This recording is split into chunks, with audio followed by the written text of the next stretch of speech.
Nung bata ako, hindi ko alam na budget cosplay na pala yung pinaggagawa ko. Ewan ko kung ginawa nyo din to eh. Idol nyo ba si Superman? Kinukuha nyo ba yung kumot nyo nung bata kayo tapos ginagawa nyong cape na parang kay Superman? Tapos tumatalon kayo sabay sigaw ng Darna! Bakit Darna? Parang napaghahalataan ka. Mali. Ano yun? Superman dapat yun. Mali ka lang nang narinig. Isa sa mga naging paborito kong anime dati ay yung Flame of Recca. Alright, shoutout sa mga batang 90s dyan. Sila lang makakarelate dito. Naalala nyo ba yung gauntlet ni Recca? Yung suot-suot niya sa kanang kamay niya para kontrolin yung powers niya? Dahil sa idol na idol ko siya, gumawa din ako ng ganun gamit ang kartulina. Feel na feel ko pa nga yan nung bata ako eh. Diba nakasulat sa upper arm niya yung mga pangalan ng mga dragon na powers niya?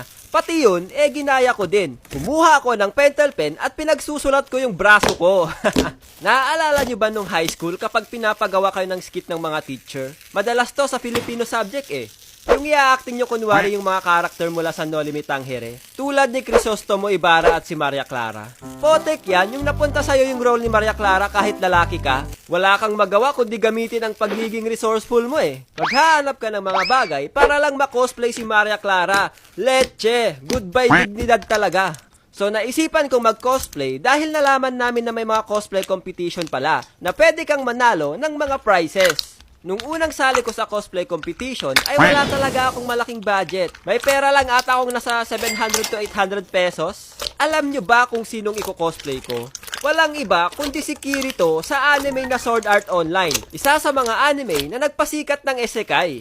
Simple lang yung costume niya na feeling ko swak sa budget ko. Yung coat niya, pinatahi ko lang sa patahian. At akala ko, mura lang.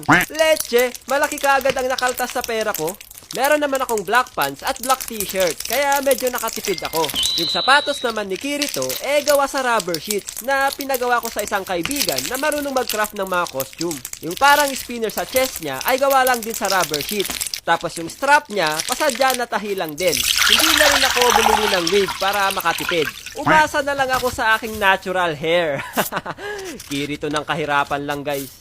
Yung dalawang sword ni Kirito, dito talaga na-challenge ang pagiging resourceful namin. Gusto ko kasi yung sword ay gawa sa kahoy. Ayoko yung parang gawa sa karton. Parang ang dali masira. Nagpatulong ako sa kaibigan kong si Ruru dahil siya ang may skills paano gawin sword yung kahoy.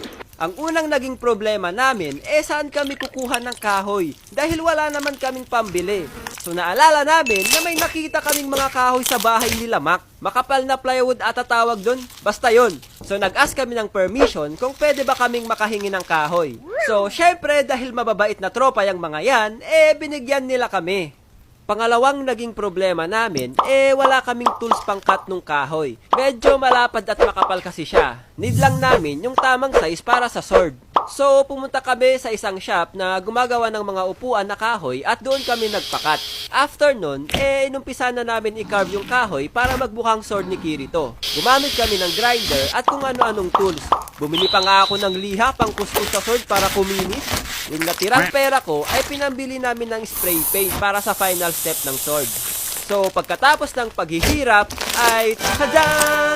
Nagawa namin ang black sword ni Kirito, ang Elucidator. Alright, proud na proud pa kami dyan kasi maganda ang kinalabasan. Dapat sana, dalawang sword yon, pero hindi namin nagawa yung isa kasi kinapos sa oras at syempre sa budget din.